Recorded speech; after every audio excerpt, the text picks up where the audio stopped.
See what your stuck points are in prosperity. Because a lot of people think that prosperity is just money. But really, there's many, many other things that come under this auspices of prosperity. There's time and love and success and joy and comfort and beauty and wisdom and good health and money. You know, you can be very poor in time.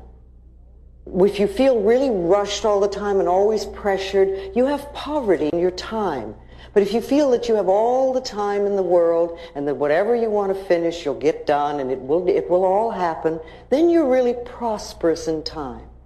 And what about success? You know, if you feel that it's really way beyond your reach, then you're never going to get it.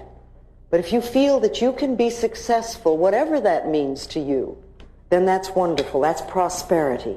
Comfort. How many of you are prosperous in comfort? Or do you live lives that are really very uncomfortable and hard and tight? Wisdom. Do you have prosperity in wisdom? Do you feel that all the wisdom in the universe is available to you? Or do you think, oh, I'm just me and I don't know very much and, you know, I can't figure things out? If you feel that you're really connected with the universe and you really trust that part of you that's inside, then you can be absolutely prosperous in the abundance of wisdom. And what about love? Do you feel that you have an abundance of love? Or are you very poor in love? Is there just a little bit of it in your life? How about joy? Do you feel you're really prosperous and have an abundance of joy? Or is that something you just allow yourself a little bit of now and then? And you really are very poor in joy. And then what about beauty? Do you see beauty everywhere? Do you allow yourself to experience an abundance of beauty? And what about good health? Do you have no health? Is there very little? Are you poor in good health? Or are you prosperous and do you have an abundance of good health? And of course there's money then. There's money too. You know, what do you let yourself have? Are you poor in money or do you have an abundance of it? I like to use that image a lot, the ocean, standing in front of the ocean with a container in your hand. You know, and you're there and you have this container, but what is it? Is it a thimble with a hole in it? Is it a small cracked cup? Is it a mug? Is it a vase? Is it a quart jar or a pail or a bucket or a wash tub? Or do you have a pipeline? And remember, no matter how... A pipeline, run it right in. But no matter how much you have, whatever your container it is, and no matter how much you're taking from the ocean of life, and even though we're all standing there, we're not robbing each other, and there's plenty for everyone, and no matter how much we take, there is no way we're going to run that ocean dry. It's absolutely impossible. And if you can see yourself standing at the ocean of life in the same way, and remember the container that you have is your consciousness, and you can always change your consciousness.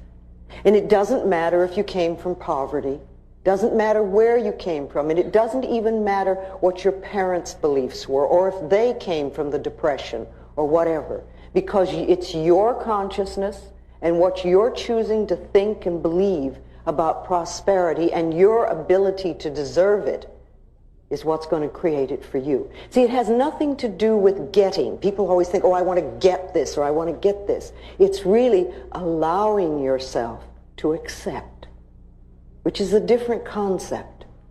When you're not having something that you want, it's because on some level you're not allowing yourself to accept it. But you see, life is here for us. It's here for us and it's here to support us in every way. But remember, what we give out, we get back. So if we're stingy with life, then life will be stingy with us. It's just that simple. If we steal from life, life will steal from us. And you know, department stores are not fair game. If you take paper clips from the office or do your personal Xeroxing there, that's not fair game, because it's the same old thing. What you give out, you get back. And what you're saying to the universe in a way is, I can't afford to take those things, have those things for myself. I don't have the ability to earn it. Therefore, I must take it from somebody. And that's poverty thinking. That never, ever, ever creates prosperity. Life is here for us, and there's an incredible abundance on this planet. Sometimes we only see our lack, but the abundance that is here is so enormous. You know, if you think about it for a moment, there is so much food on this planet that we could literally feed everybody on this planet. Yes, it is true that there are people that are starving, but it's not because of a lack of food. I mean, we burn crops in this country just to keep prices up. If people are starving, it's a lack of love. It's that we're allowing such a thing to happen. There is an absolute abundance of money on this planet. There is so much money that we can't even count it. And yes, it is true that there are many people who have very little, but it has nothing to do with the amount of money that's here. It's a lack of consciousness. It's a not deserving, not accepting. And are you aware that there are billions and billions of people on this planet? And yet you will hear people tell you that they're lonely. It has nothing to do with the amount of people. It's because we put walls up and we won't allow the love to come in. We have an abundance of air on this planet. You know, if you think about it, our most precious substance is the air we breathe. When we exhale, we take it absolutely for granted that the next breath will be there. And if we didn't have a next breath, we wouldn't live for 3 minutes. We literally would not get out of this room alive. And yet we take it absolutely for granted that when we exhale, the next breath is going to be there. And we're all breathing in this room, and I'm not saying don't breathe, there's not enough for me. We just assume. Now, if the most precious substance in our life has been given to us with such abundance, and that there's enough to last for as long as we shall live, then can we not trust that other things will be taken care of? And Matthew 6 is always a good thing to read when you're a little bit scared about stuff. The power that created us has put everything here for us, but it's up to us to deserve and to accept. That's what we need to do. You know, what we concentrate on increases. So you want to be very careful that you're not concentrating on debt and lack and bills and negativity, because that's what's going to increase it in our life. If you concentrate on bills and see them as enemies, then they're going to be enemies, and you will never, ever have enough to really take care of them. Bills are wonderful things. It means that somebody has trusted us enough to give us their service or their product, knowing that we have the ability to pay it.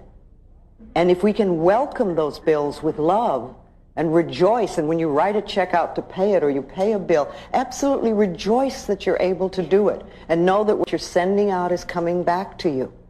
See, too often we think, oh, another bill, or we write the check and say, oh, there isn't enough or whatever. But start feeling a good flow with this whole thing. Self-image is very important, because self-image, feeling good about yourself, is prosperity. Prosperity begins with that. Doesn't matter how much money you have, if you don't feel good about yourself, you're never going to enjoy it. And then look at your prosperity now, because everything that you do have in your life is a reflection of what you believe you deserve, what you believe about yourself. You know, look at your home. Is this a place that you really love to live in? Is it comfortable and joyous? Or is it cramped and dirty and always messy? The same thing with your car. You know, is your car something that you really don't even like? Or is it something that reflects the love you have for yourself? And what about your clothes? You know, are they just a bother and a nuisance and something you have to wear? Or is it something you really rejoice in? Because, again, it's a reflection of you. And what about your bank account? You know, how do you feel about that? And what is the state of it? Are you friends with money, or is it an enemy? All these things are important, because what we have in our life is a reflection of ourselves. But remember, no matter where we are or whatever is happening, it's a reflection of ourselves, but it's only a thought, and a thought can be changed. It's a thought about what you believe about yourself, what you believe about life, and what you believe you deserve.